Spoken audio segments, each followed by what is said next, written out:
आज बात करेंगे पेपे के बारे में, जो असल में एक विलन होने के बावजूद किसी हीरो की तरह ही प्यार पाए हैं, कभी कभी तो हीरो से भी ज्यादा। उनका जन्म ब्राजील में हुआ था और खेलना भी वहीं चाहिए था, लेकिन फिर भी वो वहां से खेल नहीं पाए। आखिर इसकी वजह क्या थी? क्यों पेपे जैसे एक डिफेंडर ने ब्राजील टीम के बजाय पोर्टुगल टीम को चुना? पेपे को मैंने विलन क्यों कहा, पहले उसे थोड़ा एक्सप्लेन कर देता हूँ। फुटबॉल का काम है गोल करना, और जो ये गोल करने का काम करते हैं वो हमारे लिए हीरो होते हैं, जैसे मेसी, रोनाल्डो, नेमार। और जो इन गोल्स को रोकते हैं वो हमारे लिए विलन बन जाते हैं, जैसे रामोस, कार्वाहाल और पेपे। पेपे का जन्म ब्राजील में हुआ। शुरुआत उन्होंने ब्राजील के क्लब कोरिंथियन से की थी। एक गरीब परिवार में पैदा होने के बावजूद फुटबॉल के प्रति उनका प्यार और अपना सब कुछ झोंक देने की जो जबरदस्त ताकत थी, उसी के दम पर उन्होंने सब कुछ हासिल किया।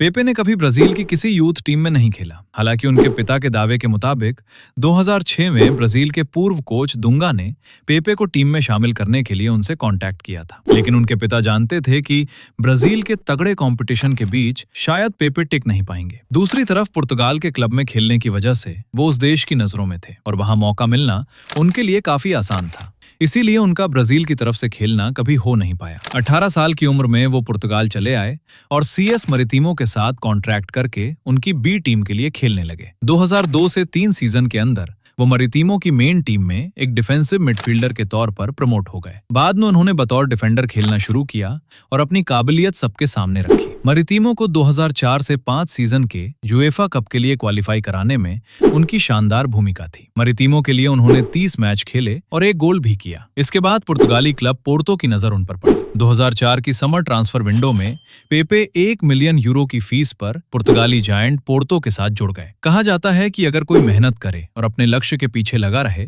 तो एक न एक दिन उसकी इच्छा जरूर पूरी होती है। पेपे के साथ भी यही हुआ। पोर्तो के लिए बेहतरीन परफॉर्मेंस की बदौलत रियल मद्रिद ने 10 जुलाई 2007 को 30 मिलियन यूरो देकर पेपे के साथ 5 साल का कॉन्ट्रैक्ट साइन किया। लेकिन रियल मद्रिद जाकर शुरुआत में उन्हें ज्यादा फायदा नहीं मिल रहा था। वो बार बार अपनी लय खो रहे थे।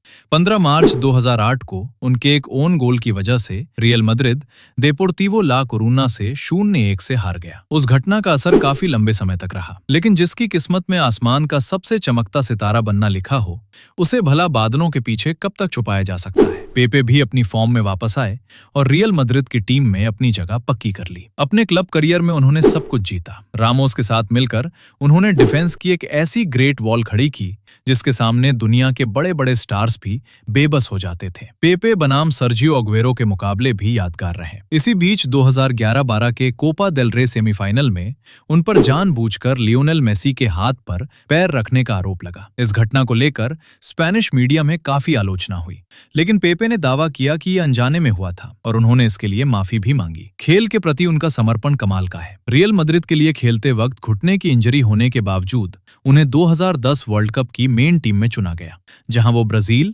और स्पेन के खिलाफ मैदान में उतरे। जबकि कोई दूसरा प्लेयर होता तो शायद घर बैठकर आराम करने को ही बेहतर समझता। इसीलिए एक शब्द में कहें तो पेपे को भले ही बहुत से लोग विलन मानते हों, लेकिन कभी कभी कुछ ऐसे विलन होते हैं जो सबके चहीते बन जाते हैं। पेपे भी बिल्कुल वैसे ही एक विलन थे, एक ऐसे विलन जिनसे चाह कर भी नफरत नहीं की जा सकती।